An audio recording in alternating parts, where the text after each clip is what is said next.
नमस्कार मित्रों, आज मैं आपके लिए एक स्पेशल कोर्स लेके आया हूं क्योंकि बहुत लंबे समय से हमारे जो दर्शक हैं यूट्यूब पे या जो हमारे फॉलोअर हैं फेसबुक पे या जो हमारे क्लाइंट हैं जो कुंडली दिखाने के लिए कई बार कॉल करते हैं, उन सबकी एक इच्छा थी। आचार्य जी, आप ऑफलाइन क्लास देते हैं, कोई एक ऐसा कोर्स डिजाइन कीजिए जो ऑनलाइन बेस्ड हो और दूर दराज इलाकों में सीख सकें। साथ में फीस हमने कम कर दिया इसमें कि वो लोग जो पे करने में असमर्थ थे वो भी आसानी से सीख सकते हैं और ज्योतिष की गहराई को समझ सकते हैं।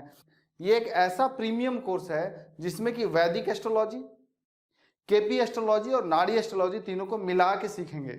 यानी वैदिक में हमें प्रेडिक्शन के समय कितनी रिक्वायरमेंट है वो स्टडी करेंगे। केपी एस्ट्रोलॉजी बहुत ही परफेक्ट और बहुत ही एक्यूरेट प्रेडिक्शन देता है, तो हम केपी एस्ट्रोलॉजी सीखेंगे। दूसरा है नाड़ी एस्ट्रोलॉजी। नाड़ी एक केपी का हिस्सा ही है और नाड़ी के थ्रू हम कई कॉम्बिनेशंस बनते हैं और उन कॉम्बिनेशंस के आधार पे इजीली बता सकते हैं कि अगर कोई बच्चा पढ़ाई कर रहा है तो 10th में अप्रॉक्सीमेट कितने % रिजल्ट आएगा, कोई जॉब करता है तो प्रमोशन का पर्टिकुलर टाइम क्या होगा, सिर्फ नंबर्स को देख के प्रेडिक्ट कर सकते हैं। ये सबसे बेस्ट मेथड है। ये तीनों को मिला के अगर सीखा जाए तो आप इतने अच्छे से प्रेडिक्शन कर पाते हैं। और साथ में ज्योतिष अथाह समंदर है। अगर मैं वैदिक की बात करूंगा उतना सीखते सीखते उम्र गुजर जाएगा, प्रेडिक्शन कब करेंगे। तो ये जो कॉम्बिनेशन हमने बनाया है कि बेसिक्स ऑफ वैदिक और केपी और नाड़ी को मिला के, इसके थ्रू आप बहुत ही कम समय में बहुत ही एक्यूरेट प्रेडिक्शन कर पाएंगे। और ऐसा नहीं है कि कई बार आप जाते होंगे एक ज्योतिष का प्रेडिक्शन कुछ और होता है। आप नॉर्मली देखिएगा, आप 4 वैदिक ज्योतिषियों के पास जाइए, एक का प्रेडिक्शन कुछ और होगा, दूसरा कुछ और होगा, तीसरा कुछ और होगा, चौथा कुछ और होगा। सबकी बातों में बहुत ही ज्यादा वेरिएशन नजर आते हैं। लेकिन अगर आप केपी एस्ट्रोलॉजी की बात करें, आप केपी नाड़ी कॉम्बिनेशन की बात करें, आप देखेंगे कि अगर हमारे 100 स्टूडेंट्स हैं और 100 स्टूडेंट को अगर एक कुंडली दिया जाए और पर्टिकुलर पूछा जाए कि इस कुंडली में मैरिज लाइफ कैसी है, वो सब का सब एक ही जवाब देंगे, अच्छी है तो अच्छी और बुरी है तो बुरी। यहाँ पे कोई वेरिएशन नजर नहीं आएगा।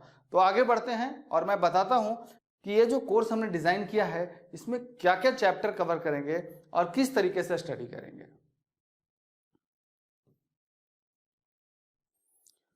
सबसे पहले हम लोग हॉरोस्कोप के बारे में, कुंडली के बारे में समझेंगे कि कुंडली कैसे काम करता है, कैसे बनता है, कैसे प्लैनेट उसमें बैठते हैं। मैं बहुत ज़्यादा कैलकुलेशन में नहीं लेके जाऊंगा क्योंकि कैलकुलेशन बहुत कॉम्प्लिकेटेड होता है और अगर मैं सिखाने की कोशिश करूंगा तो वो 1 से 1.5 साल लग जाएगा। और 1.5 साल सीखने के बाद आप यही सोचेंगे कि इतना सारा स्टडी करने के बाद सिर्फ हम डेट ऑफ बर्थ, टाइम और प्लेस लैपटॉप में डालते हैं, वो तो सारा कैलकुलेशन निकल के हमारे सामने आ जाता है और आप 2 साल होते होते आप खुद ही भूल जाएंगे वो सारा कैलकुलेशन, क्योंकि आप बार बार कैलकुलेशन करेंगे नहीं। आप लैपटॉप का या मोबाइल का इस्तेमाल करेंगे कुंडली देखने के लिए, तो हम उस जगह पे नहीं जाएंगे, बट हाँ बताएंगे कि आखिर में काम कैसे करता है, कैलकुलेशन कैसे होता है। और फिर बताएंगे लग्न के बारे में, लग्न का कैसे कैलकुलेशन होता है, कैसे डिसाइड करें कौन सा लग्न होगा, और सारी की सारी हम लोग स्टोरी बेस्ड पढ़ेंगे। फिर 12 राशियों के बारे में, 9 ग्रह के बारे में, 27 नक्षत्र के बारे में जानेंगे, क्योंकि एक बहुत ही इंपॉर्टेंट पार्ट है और ये बहुत बेसिक लेवल पे है, इसलिए जानना बहुत जरूरी है। फिर हम लोग स्टडी करेंगे कि प्लैनेट का लॉर्डशिप क्या है। प्लैनेट्स में फ्रेंड्स और इनेमी होते हैं, तो फ्रेंड्स एंड इनेमी प्लैनेट के बारे में समझेंगे, कौन किसका दोस्त है, कौन किसका दुश्मन है, कौन न्यूट्रल है, एस्पेक्ट्स पढ़ेंगे। मैलेफिक और बेनेफिक यानी अच्छा और बुरा ग्रह कैसे होता है, वो सारा स्टडी करेंगे। फिर हम लोग पढ़ेंगे कि फायरी साइन, अर्थ साइन, यानी वाटर साइन होता है, अर्थ साइन होता है, एयर साइन होता है, तो वो साइन के बारे में समझेंगे। इसके बाद हम लोग 12 राशियों के बारे में पढ़ेंगे और 12 राशियों के बाद पढ़ेंगे कि कौन सा राशि का साइन क्या है, कौन सा राशि का कैरेक्टर कैसा है, कौन फायरी है यानी आग है, कौन जल है, कौन पृथ्वी है, कौन वायु है, साथ में कौन सा राशि मूवेबल है, कौन सा स्थिर है, कौन सा डुअल कैरेक्टर का है, मूवेबल भी है और फिक्स भी है। सभी राशियों के कोई ना कोई लिंग होते हैं, यहाँ मेल है कि फीमेल है, वो सारा हम समझेंगे। पढ़ेंगे डायरेक्शंस के बारे में, सभी राशियों के अलग अलग डायरेक्शंस होते हैं, वो सारा डायरेक्शन स्टडी करेंगे। ये सारा बेसिक में ही कवर होता है। इसके बाद 12 घर के बारे में पढ़ेंगे कि वो 12 घर कैसे स्टडी करना है। सभी घर का अपना अपना एक सिग्निफिकेशन होता है, सभी घर का अपना अपना एक कैरेक्टर होता है, उसके बारे में पढ़ेंगे। मारक घर होता है, बाधक घर होता है, वो पढ़ेंगे। और सभी घर के बीच में किस तरह के रिलेशन होते हैं, कैसे एक दूसरे से कनेक्ट होते हैं, तो हम हाउसेज के बीच में के रिलेशनशिप को पढ़ेंगे। नेक्स्ट है ग्रहों का रिलेशनशिप, यानी relationship of planet, house and sign, यानी कि प्लैनेट्स, घर और राशि के बीच में क्या रिलेशन है। फिर पढ़ेंगे प्लैनेट्स का ट्रांजिट। जन्म कुंडली में कुंडली तो स्थिर दिखता है कि राहु लगन में बैठा है तो बैठा है, लेकिन राहु रुक नहीं गया था। बताया जाएगा कि ये उसी तरीके से है जैसे ग्रह घूम रहे हैं, और जैसे ही बच्चे का जन्म हुआ उसी समय हमने एक स्क्रीनशॉट ले लिया प्लैनेट्स का, और वो जो कुंडली बन गई वो उनकी हो गई। लेकिन प्लैनेट्स तो रेगुलर घूमते रहते हैं, तो वो जो ट्रांजिट ऑफ प्लैनेट है उसका भी इम्पैक्ट जन्म कुंडली पे आता है। तो उसका इम्पैक्ट कैसे आता है वो स्टडी करेंगे। फिर प्लैनेट का स्ट्रेंथ के बारे में पढ़ेंगे कि प्लैनेट का स्ट्रेंथ कैसे निकालना है। ये अभी तक सारा बेसिक है, लेकिन अब हम लोग पढ़ेंगे केपी एस्ट्रोलॉजी या नाड़ी एस्ट्रोलॉजी। जो हमने पीछे वैदिक और बेसिक एस्ट्रोलॉजी हमने पढ़ा, उसमें क्या है कि वो सारा स्टडी करने के बाद लग्न कुंडली का स्टडी कैसे करते हैं, दशा सिस्टम कैसे निकालते हैं, लग्न कुंडली में कौन सा ग्रह कहाँ बैठता है तो क्या रिजल्ट देता है, ये सारा स्टडी करेंगे। लेकिन फिर भी मैं एक बात बताऊंगा कि वो उतना एक्यूरेट नहीं है। अगर सिर्फ लग्न कुंडली को देख के अगर प्रेडिक्शन किया जाए तो आप उस जड़ तक नहीं पहुंच सकते जहां पे एक्यूरेट रिजल्ट आता है। उसके लिए आपको आगे स्टडी करना पड़ेगा, जो कि कृष्णमूर्ति पद्धति यानी केपी एस्ट्रोलॉजी है। केपी एस्ट्रोलॉजी और वैदिक एस्ट्रोलॉजी में डिफरेंशिएट कहां पे आता है वो बताता हूं। वैदिक एस्ट्रोलॉजी में बहुत सारे चार्ट का स्टडी करना पड़ता है, बहुत सारे, और उतने सारे स्टडी करते करते बहुत सारे कॉम्प्लिकेशंस आते हैं। मुझे लगता है कि आज के समय में बहुत ही लिमिटेड लोग हैं जो उतने सारे चार्ट को स्टडी करते होंगे। अदरवाइज आप किसी ज्योतिष के पास जाते हैं, या तो वो लग्न कुंडली देखते हैं, नवांश देखते हैं, दशा देखते हैं और प्रेडिक्शन कर देते हैं कि ऐसा होगा। लेकिन कई बार आप हैरान हो जाएंगे कि वो जो बताते हैं वो होता नहीं है। क्या कारण है आखिर इसमें? आप खुद सोचिए कि एक लग्न 2 घंटे का होता है, यानी एक लग्न से दूसरा लग्न को जाने में 2 घंटे का समय लगता है।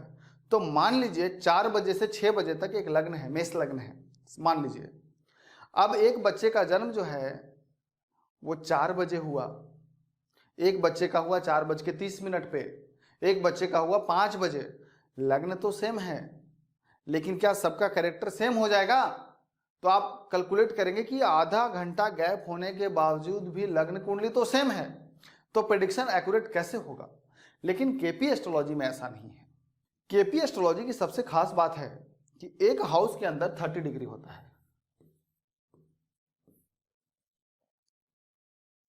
इन 30 डिग्री में 3 नक्षत्रों में बांट दिया, यानी 13 डिग्री 20 मिनट। ये अभी नहीं समझ में आ रहा होगा तो मैं सारा समझाऊंगा। अब 3 में से एक हिस्सा जो है वो 13 डिग्री 20 मिनट का हुआ। इन 13 डिग्री 20 मिनट को केपी एस्ट्रोलॉजी क्या करता है, नक्षत्र का भी 9वां हिस्सा, यानी एक नक्षत्र को 9 भाग में बांटता है, जो कि उप नक्षत्र कहलाते हैं। अब सोचिए कि एक लग्न जो 30 डिग्री का था उसमें हमने 3 डिवीजन किया 3 नक्षत्र के रूप में, और फिर एक नक्षत्र का जो आया इसको भी हमने 9 भाग में बांटा। अब सोचिए कि यहाँ पे जब हम लोग स्टडी करेंगे तो ये क्या है, बार बार चेंज होने लगता है, यानी बहुत छोटे समय में ये उप नक्षत्र बदलने लगता है। तो आपको समझना पड़ेगा कि यहाँ का प्रेडिक्शन, यहाँ का प्रेडिक्शन और जब यहाँ का प्रेडिक्शन, तीनों जब आप एक साथ करेंगे तब जाके एक्यूरेट रिजल्ट पे पहुंच पाएंगे। शायद अभी आपको ये कैलकुलेशन ज़्यादा समझ में नहीं आया हो, जब स्टार्टिंग से बताएंगे तो आप समझ पाएंगे कि एक राशि कितने डिग्री का होता है, एक नक्षत्र कितने डिग्री का होता है, और उस नक्षत्र का भी 9वां हिस्सा जो होता है वो उप नक्षत्र होता है। कृष्णमूर्ति पद्धति जो है वो उप नक्षत्रों पर आधारित है। ये उप नक्षत्र के लेवल तक जाके प्रेडिक्शन करता है, और कई जगह पे तो उप नक्षत्र को भी 9 भाग में बांट दिया जाता है, यानी जिसको हम लोग कहते हैं उप नक्षत्र, यानी सब लॉर्ड SSL थ्योरी आ जाता है। खैर वो बहुत ही डेप्थ है और उतना एक्यूरेट हमें टाइम ऑफ बर्थ नहीं मिलता है, इसलिए उस लेवल तक हम लोग जाने की कोशिश नहीं करते, हम सब लॉर्ड के लेवल तक ही काम करते हैं। तो अब हम बात करते हैं कि केपी एस्ट्रोलॉजी और नाड़ी एस्ट्रोलॉजी कॉम्बिनेशन में हम लोग क्या पढ़ेंगे। तो सबसे पहले पढ़ेंगे केपी चार्ट, कैसे स्टडी करना है। लग्न कुंडली और केपी चार्ट में थोड़ा सा डिफरेंशिएट होता है, वो मैं बताऊंगा क्यों डिफरेंशिएट हो जाता है। और कई बार आप लग्न कुंडली देख के सही रिजल्ट नहीं दे पाते हैं, तो आप देखेंगे कि जैसे ही केपी चार्ट आप स्टडी करेंगे तब आपको समझ में आ जाएगा कि आखिर लग्न कुंडली देखते समय आपको कहाँ मिस्टेक हो रहा था। तो लग्न कुंडली और केपी सिस्टम की कुंडली दोनों ही साथ मिला के प्रेडिक्शन करेंगे तो 100% एक्यूरेट रिजल्ट आएगा। फिर हम लोग पढ़ेंगे रूलिंग प्लैनेट। रूलिंग प्लैनेट क्या है कि जैसे कृष्णमूर्ति जी का कहना था कि जब कोई व्यक्ति आपसे प्रश्न पूछने आता है या कोई भी एक घटना घटने वाली होती है या जब आप कुंडली खोल के बैठते हैं किसी का, तो उसी समय क्यों करते हैं। यानी जब कोई व्यक्ति कुंडली के बारे में पूछने के लिए आया तो एक दिन पहले क्यों नहीं आया, एक दिन बाद क्यों नहीं आया। यानी कहीं ना कहीं कुछ ग्रह उस समय रूल करते हैं उनके प्रश्न पे, उनके दिमाग पे, और जो आपको खींच के लाते हैं उस जगह पे, कुंडली दिखाने के लिए फ़ोन करते हैं वो, तो उस समय उन जो रूलिंग प्लैनेट है यानी जिस ग्रह के प्रभाव में वो आपके पास आते हैं, वही ग्रह को देखते ही आप उनके प्रश्न का उत्तर दे सकते हैं। यानी रूलिंग प्लैनेट्स की थ्योरी इतना एक्यूरेट है कि इन रूलिंग प्लैनेट की सहायता से लाइट चली गई तो कितने बजे आएगी ये भी आप निकाल सकते हैं। ये इतना एक्यूरेट प्रेडिक्शन देता है। कोई व्यक्ति गलत सवाल पूछता है, आप रूलिंग प्लैनेट की मदद से तुरंत पता लगा सकते हैं कि ये जो व्यक्ति पूछ रहा है ये गलत क्वेश्चन कर रहा है, क्योंकि वो उस समय उसके माइंड पे जो ग्रह रूल कर रहे हैं और जब आप कुंडली देख रहे हैं उस समय के ग्रह दोनों मैच करने चाहिए। फिर एक कस्प एंड कस्पल लॉर्ड की बात कर रहा हूं, जो हमने बताया नक्षत्र और उप नक्षत्र, ये वही थ्योरी है, इसके बारे में बताएंगे। फिर है निर्यन भावचलित, जो केपी चार्ट की मैंने बात किया था वो निर्यन भावचलित ही है, तो निर्यन भावचलित का कैलकुलेशन बताएंगे।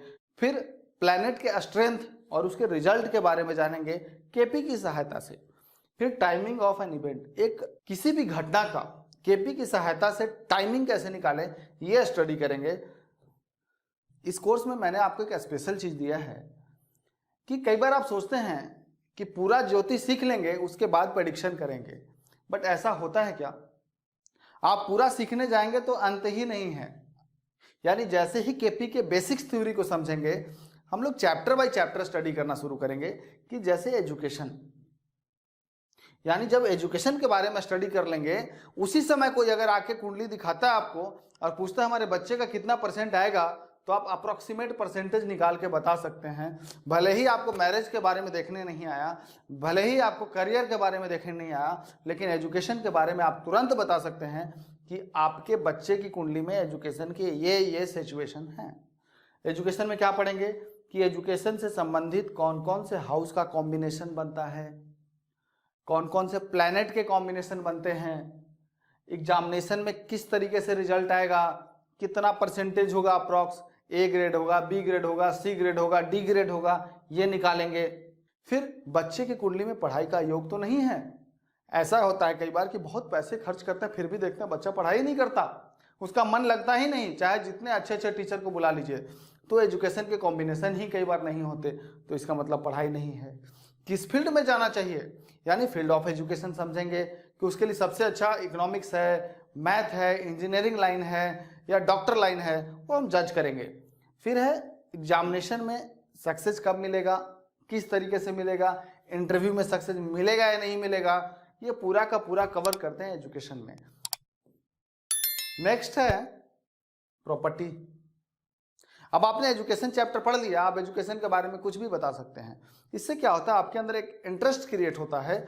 दूसरा क्या है कि आप बहुत इंटरेस्ट के साथ बार बार कुंडली देखना शुरू कर देते हैं, क्योंकि आपके मन में ये आ जाता है कि आप एजुकेशन के बारे में बता सकते हैं। तो घर में बच्चों का, अपनी कुंडली का, लोगों की कुंडली देख के जो मैं पढ़ाता हूँ उस पर आप एक्सपेरिमेंट करने लगते हैं, तो एक इंटरेस्ट बना रहता है और आप आसानी से सीख पाते हैं। फिर है प्रॉपर्टी चैप्टर, कि प्रॉपर्टी में क्या है, प्रॉपर्टी कब खरीदेंगे, किस तरह के लोकेशन में खरीदेंगे, टाइमिंग क्या होगा प्रॉपर्टी परचेज करने का, कंस्ट्रक्शन कब होगा। फिर है लॉस ऑफ प्रॉपर्टी, कई बार प्रॉपर्टी खरीदते हैं और लॉस हो जाता है, तो कहीं ऐसा तो योग नहीं बन रहा कि प्रॉपर्टी में लॉस का योग बना हुआ है। बेचने की बात है तो प्रॉपर्टी सेल कब करेंगे। कई बार क्या होता है, रेसिडेंस बदलते समय लाख कोशिश करके थक जाते हैं, नहीं बदल पाते हैं, तो फिर प्लानिटरी कॉम्बिनेशन के साथ देखेंगे कि कब संयोग बन रहा है कि घर बदलने का, तो वो सारी चीजें हम निकाल सकते हैं। फिर नेक्स्ट चैप्टर है गाड़ी। प्रॉपर्टी और व्हीकल लगभग सेम है, कि जैसे उसमें प्रॉपर्टी परचेज कर रहे थे तो यहाँ व्हीकल परचेज करने का कॉम्बिनेशन क्या होगा, कलर किस तरीके का आएगा। जिस तरह के प्लैनेट होते हैं अक्सर उसी तरह के कलर के गाड़ी घर में ऑटोमेटिक आ जाते हैं, तो किस कलर का गाड़ी परचेज हो सकता है उस समय, कॉमर्शियल होगा या पर्सनल होगा। कई बार गाड़ी चोरी होने का डर होता है, तो वो देखेंगे कि कुंडली में कहीं ऐसा योग तो नहीं बन रहा। कई बार गाड़ी को पूरा पैसा दे के लेते हैं, कई बार लोन से लेते हैं, तो वो हम देख सकते हैं। कई बार गाड़ी में एक्सीडेंटल डैमेज या किसी बहुत खराबी की वजह से पूरा का पूरा लॉस चला जाता है, वो स्टडी कर सकते हैं। फिर गाड़ी बेचने की बारी आती है तो गाड़ी कब बिकने का योग है, ये सारा गाड़ी से रिलेटेड सब कुछ हम लोग स्टडी करेंगे। फिर एक इंपॉर्टेंट टॉपिक है हेल्थ, कि कौन से ग्रह में किस तरह की हेल्थ प्रॉब्लम आती है, ये स्टडी करेंगे। बॉडी का पार्ट्स, यानी सभी घर का 12 घर हैं तो 12 घर के अलग अलग बॉडी के पार्ट्स जुड़े हुए हैं, वो स्टडी करेंगे। उसके बाद हाउसेज, उसके प्लैनेट्स का बॉडी के पार्ट से क्या क्या संबंध है, वो स्टडी करेंगे। उसके कॉम्बिनेशन समझेंगे हेल्थ का, कि किस तरह के कॉम्बिनेशन में किस तरह की बीमारी आती है, किस तरह के प्लैनेट में किस तरह की बीमारी आती है, और कब ठीक होने का योग बन रहा है, बीमारी किस तरह की आएगी, दुर्घटना या दुर्घटना से मृत्यु का योग तो नहीं बन रहा। फिर है ट्रांजिट, सेम जो गोचर की बात करा था हमने वो बढ़ेंगे। साथ में कुछ एग्जाम्पल भी देखेंगे कि किस तरह की कुंडली में कौन सी दशा में कौन सी बीमारी आई थी। आप लोग भी कुंडली शेयर करेंगे और उस कुंडली पे भी बताया जाएगा। फिर अगला टॉपिक है ट्रैवल। कई बार लोग सोचते रहते हैं विदेश कब जाएंगे, पैसा भी होता है, सब कुछ होता है, लेकिन प्लान बनाते रह जाते हैं, ट्रैवल नहीं कर पाते। वहीं पे कई लोगों के पास कम पैसे होने के बावजूद भी खूब घूमते हैं। तो ट्रैवल में पढ़ेंगे कि कौन कौन से प्लैनेट्स के कॉम्बिनेशन ट्रैवल का योग बनाते हैं, कौन कौन से हाउस के कॉम्बिनेशन ट्रैवल का योग बनाते हैं, टाइमिंग ऑफ ट्रैवल क्या होगा, किस तरह के जगह पर ट्रैवल करेंगे, पाकिस्तान घूमेंगे कि अमेरिका घूमेंगे, यानी एक बिना डेवलपिंग कंट्री में जाएंगे या मॉडर्न कंट्री में यानी डेवलप्ड कंट्री में जाएंगे, वो योग। एब्रॉड जाने का योग तो बन रहा है, बट क्या सेटलमेंट का भी योग है, वो देखेंगे। अगर सेटल हो चुके हैं, कई लोगों के मन में होता है अपने मातृभूमि में वापस आने के लिए, तो मातृभूमि की ओर वापस आने का कॉम्बिनेशन देखेंगे कि back to the motherland possible हो रहा है या नहीं हो रहा है। फिर पढ़ेंगे combination of timing of returning, कब रिटर्न होने का टाइम है वो निकालेंगे।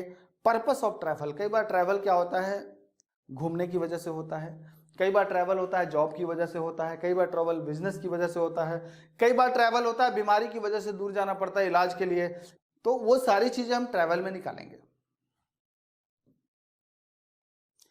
फिर है करियर एंड फाइनेंशियल प्रोस्पेक्ट, यानी कि हमारी लाइफ में करियर से रिलेटेड जो चीज है उसके बारे में स्टडी करेंगे कि किस तरह के करियर सेलेक्ट करना चाहिए, करियर में ऑब्स्टेकल्स आ रहे हैं तो उसको कैसे क्लियर करें, कौन से ग्रह की वजह से आ रहे हैं, कब तक आएंगे, बिजनेस रोकना चाहिए अब आगे करना चाहिए, लॉसेज तो नहीं हो रहा है। फिर है जॉब या बिजनेस चेंज होने का कब योग बनता है। फिर कई बार करियर में अचानक से ब्रेक लगता है तो वो हम निकाल सकते हैं करियर में ब्रेक कब लग रहा है, प्रमोशन है, ट्रांसफर है। साथ में कई बार कुछ योग ऐसे बनते हैं कि आदमी लाख कोशिश कर ले, लॉस पे लॉस, लॉस पे लॉस होता रहता है, बड़े बड़े बिजनेस डूबने लगते हैं। तो उसके हम कॉम्बिनेशंस के थ्रू, केपी के कॉम्बिनेशन के थ्रू आसानी से बता सकते हैं कि अब ये जो कॉम्बिनेशन बन रहे हैं, इस कॉम्बिनेशन में आपका पूरा पैसा डूब सकता है, इसलिए जहां है वहां पे रुके और अपने एक्स्ट्रा बिजनेस क्रिएट करने के चक्कर में पैसा ना लगाएं, अदरवाइज 100% लॉस हो सकता है। उनको हम समझा सकते हैं कुंडली देख के। फिर मैरिज, कि मैरिज का योग कब बन रहा है, लव अफेयर कब होगा। फिर है लव मैरिज का योग है या नहीं है। कई बार एक्स्ट्रा मैरिटल अफेयर शुरू हो जाता है तो उसका योग तो नहीं बन रहा। डाइवोर्स का अगर सिचुएशन है तो होगा या नहीं होगा, मैरिज लाइफ कैसी रहेगी। कई बार होता है मैरिज प्रपोजल ही नहीं आते तो प्रपोजल कब आएंगे। फिर कई बार होता है बात बहुत आगे बढ़ के एंगेजमेंट तक पहुंच जाती है, एंगेजमेंट के बाद ब्रेक हो जाता है, तो वो हम निकाल सकते हैं कुंडली देख के। मांगलिक दोष का सिस्टम निकाल सकते हैं कि मांगलिक दोष कैसे देखना है। फिर है मैच मेकिंग, मैचिंग करते समय लड़का का नेचर कैसा होगा, लड़का का हेल्थ कैसा होगा, लड़का की अर्निंग कैसी होगी, करियर कैसा होगा, लड़के की एज कैसी होगी, सभी को अलग अलग पॉइंट निकाल के फिर मैच करेंगे। वो जो गुण मिलाने वाला सिस्टम है उस पर नहीं रुकेंगे क्योंकि बहुत ही बेसिक है। हमें जब कुंडली मिलाते हैं तो उसका मिलाने का अपना एक अलग तरीका है और उसी अनुसार से मैच मेकिंग करेंगे। फिर अब बच्चे से संबंधित कि बच्चे का योग कब बनेगा। कई बार क्या होता है बच्चे का योग नहीं होता तो उसके बारे में हम लोग स्टडी करेंगे किस कॉम्बिनेशन में ऐसा होता है जहां बच्चे का योग नहीं होता। प्रेगनेंसी का देखेंगे, प्रेगनेंसी पीरियड देखेंगे। कई बार मिसकैरेज का योग बनता है तो वो मिसकैरेज का योग देखेंगे कि कहीं कुंडली में मिसकैरेज का योग तो नहीं बन रहा। फिर है बच्चे का गंडमूल नक्षत्र, वो देखना है, गंडमूल नक्षत्र है तो फिर उसके उपाय करने हैं। फिर है sex of the child, male है कि फीमेल है, हम स्टडी कर सकते हैं। खैर ये सब कभी करना नहीं चाहिए, बट एज ए नॉलेज हम लोग इसके बारे में स्टडी करेंगे। कई बार क्या होता है, पति पत्नी में झगड़े की वजह से कस्टडी को लेकर झगड़ा हो जाता है, तो फिर बच्चे की कुंडली से देखेंगे कि बच्चे का कस्टडी मदर की तरफ जाएगा या फादर की तरफ जाएगा। कई बार बच्चे अडॉप्ट करने का भी योग बनता है, तो अडॉप्शन है या नहीं है। फिर पढ़ेंगे बर्थ ऑफ ट्विंस, यानी कई बार जुड़वा बच्चे होते हैं तो उसको पढ़ेंगे कि कुंडली में कौन से योग में जुड़वा बच्चे का योग बनता है। तो हम लोग बेबी से रिलेटेड सारी चीजें पढ़ेंगे। फिर अगला चैप्टर है लॉन्गिटिविटी, यानी आयु। कुंडली में बाधक घर भी होते हैं, मारक घर भी होते हैं। एज का कैलकुलेशन का एक केपी में अपना एक सिस्टम है, उसके अनुसार हम कैलकुलेट करेंगे। उस कैलकुलेशन के बेस पे हम निकाल सकते हैं कि लगभग किस एज में डेथ का योग बनता है। फिर हम पढ़ेंगे कि डेथ का कारण क्या हो सकता है। कुंडली में एक्सीडेंटल डेथ तो नहीं है, या क्या होता है कई बार बीमारी से डेथ हो जाता है, या कई बार सर्जरी के अनुसार होता है, कई बार बहुत लॉन्ग लाइफ होती है। तो वो सारी चीजों को हम एक एक करके स्टडी करेंगे केपी और नाड़ी के कॉम्बिनेशंस के थ्रू।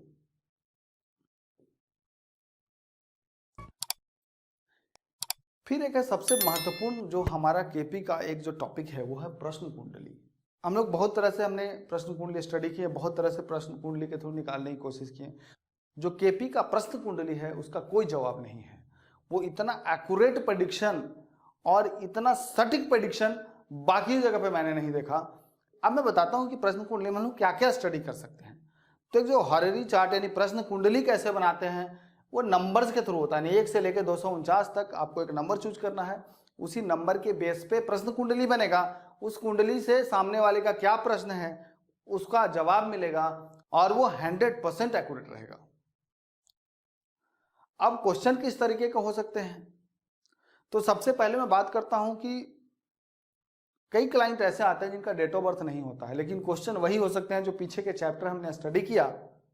तो उन चैप्टर से रिलेटेड क्वेश्चन का आंसर हम दे सकते हैं प्रश्न कुंडली के थ्रू। इसमें डेट ऑफ बर्थ डालने की जरूरत नहीं है। अगर मैरिज का सवाल है तो सेम है, प्रश्न कुंडली लगा देंगे और उनका 7वें घर का सबलॉट देख लेंगे। 7वां घर मैरिज का होता है, 7वें घर का सबलॉट देखा और उसके थ्रू कॉम्बिनेशन मिलाया, फिर उनका जवाब दे सकते हैं कि आपका प्रश्न का उत्तर ये है।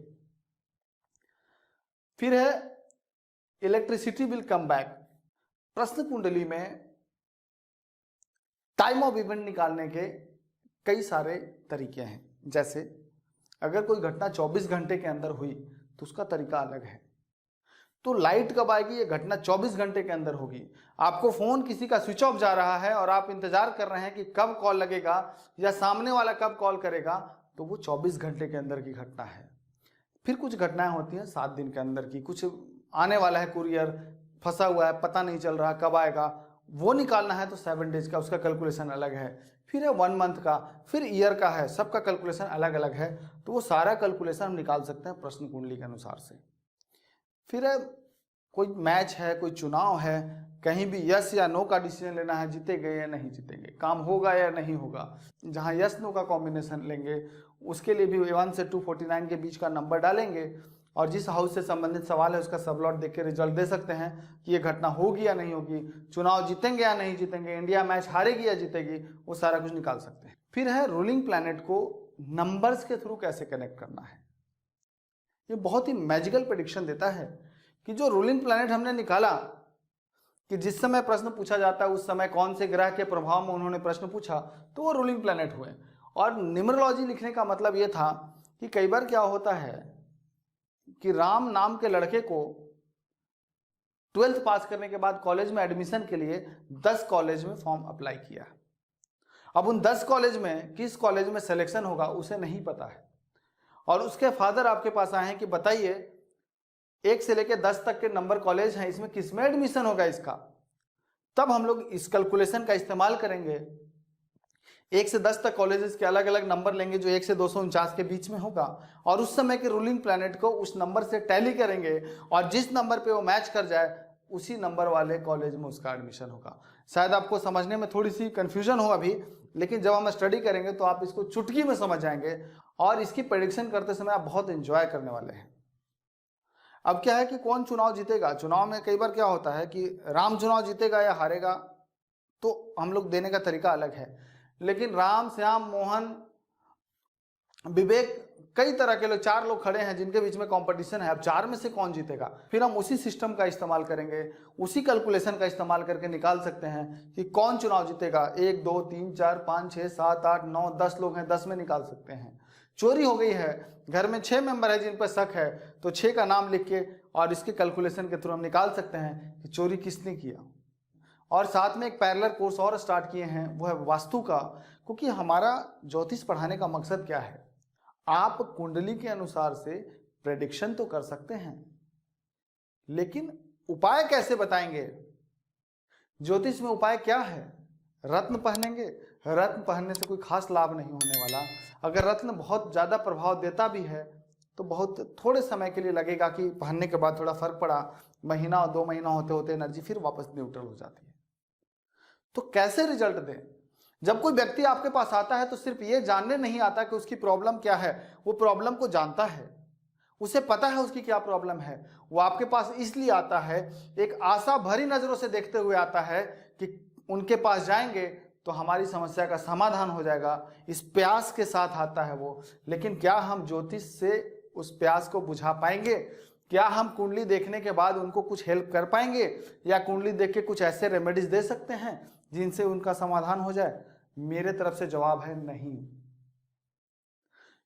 ज्योतिष एक गाइडेंस है, क्या करना चाहिए। ज्योतिष एक किताब है जिसको आप पढ़ सकते हैं, उनके बारे में बता सकते हैं, लेकिन उस बुरे प्लैनेट के शुरू होते समय प्रकृति की बात क्यों कर रहा हूं, क्योंकि ये जो ज्योतिष है और ये वास्तु दोनों आपस में गहरे जुड़े हुए हैं। यानी उस बुरे ग्रह के प्रभाव में नेचर ने उनके लिए जो एक तैयारी किया, उस तैयारी को समझना पड़ेगा कि आखिर में राहु की जब दशा शुरू हुई इनकी, तो राहु के दशा शुरू होते समय इन्होंने अपने लाइफ में ऐसे क्या चेंजेस कर दिए, क्योंकि डायरेक्ट ग्रह हिट नहीं कर रहा, ग्रह वहां की एनर्जीज को बदल के हिट कर रहा है। तो वो जो एनर्जी के जो चेंजेस हुए हैं उसको समझना पड़ेगा। अब जन्म कुंडली के ग्रह को तो नहीं बदल सकते, किसी में ताकत नहीं है कि आपकी जन्म कुंडली के ग्रह को उठा के राहु को, चलो अच्छा नहीं लग रहा है यहाँ पे, ठीक है जी, तीसरे घर में रख देते हैं। वो लाल किताब वाले भी बोलते हैं कि ऐसे ग्रह को घुमा देंगे, प्रैक्टिकली कोई अच्छा रिजल्ट नहीं मिलता।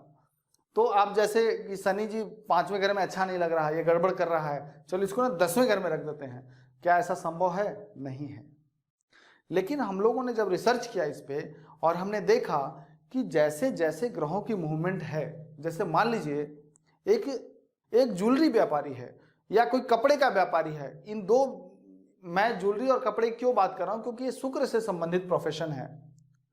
तो मैंने देखा कि ये ज्वेलरी व्यापारी और कपड़े व्यापारी हमारे पास बहुत सारे आते हैं जिनकी कुंडली में शुक्र की दशा चलते समय ये बर्बाद हो जाते हैं।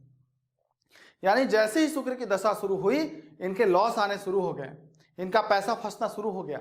और अक्सर आप गेस कर सकते हैं कि जब भी कोई ज्वेलरी का काम करने वाला, कपड़े का काम करने वाला अपनी फाइनेंशियल कंडीशन लेके आपके पास आता है कि मेरा फाइनेंशियल कंडीशन खराब होता जा रहा है, हमारा पैसा फंसते जा रहा है, कर्ज में डूबते जा रहे हैं, तो 2 चीज बहुत कॉमन है। एक, उनके घर में अग्निकोण खराब होगा, दूसरा वो शुक्र की दशा में आपके पास आए होंगे, क्योंकि उनका प्रोफेशन का कारक ही शुक्र है। और अगर शुक्र खराब हो जाएगा तो ऑटोमेटिक लॉसेज क्रिएट होने लगेंगे। लेकिन सिर्फ शुक्र खराब होने से लॉसेज नहीं होता। जब शुक्र खराब होता है तो उनसे पूछिएगा कि जब शुक्र खराब हुआ था या शुरू हुआ था, उस समय आपने घर बदला था या आपने घर में रेनोवेशन कराया था, और अभी जिस घर में आप रह रहे हैं उस घर के अग्निकोण में टॉयलेट है या नहीं है। आप हैरान हो जाएंगे, जो घर में शुक्र का स्थान है यानी अग्निकोण, वहां पे शौचालय बना होता है। घर में शुक्र खराब हो गया, जन्म कुंडली का शुक्र खराब हो गया, जब दोनों मिल जाते हैं तो उनका सारा का सारा फाइनेंशियल सिस्टम को खराब कर देते हैं। बहुत सारे बिजनेसमैन को देखा जो डायमंड, ज्वेलरी, सोना चांदी, कपड़े का, इंटीरियर का, इन जो डेकोरेशन से रिलेटेड काम करते हैं, उनके साथ अक्सर शुक्र जो है वो अगर खराब हो जाए तो पूरी तरह से बर्बाद कर देता है। तो उसी तरीके से राहु के लिए भी स्टडी कर सकते हैं कि अगर कुंडली में कौन सा ग्रह खराब है तो घर में कहाँ पे खराब होगा। और कुंडली के ग्रह को नहीं बदल सकते, लेकिन उसको बदलने की क्षमता हमारे अंदर है, उसका सलाह दे सकते हैं, उनको बता सकते हैं कि इस एनर्जी को बदल के आपकी लाइफ चेंज हो जाएगी। और मैं बताता हूँ आपको, वास्तु के रेमेडीज करने के 15 डेज के बाद आपको बहुत अच्छे रिजल्ट मिलने लगते हैं। लेकिन जन्म कुंडली देख के अगर वास्तु को बैलेंस किया जाए तो उसका एक अलग ही रिजल्ट आता है। जन्म कुंडली को देख के घर को डिजाइन किया जाए तो उसका एक अपना अलग रिजल्ट है। इसलिए हमारा मेन मकसद था कि पहले वास्तु और एस्ट्रोलॉजी ये दोनों मैं साथ में लेके चल रहा हूँ कि वास्तु सीखिए, एस्ट्रोलॉजी सीखिए, और जैसे ही आप दोनों का नॉलेज होगा, जो तीसरा कोर्स है वैस्ट्रो वास्तु है, उसके बारे में बताऊंगा आपको। तो जैसे ही लॉन्च होगा उसका लिंक आपको शेयर कर दिया जाएगा, उस लिंक पे जाके आप पूरा कोर्स सीख सकते हैं। तब तक के लिए धन्यवाद।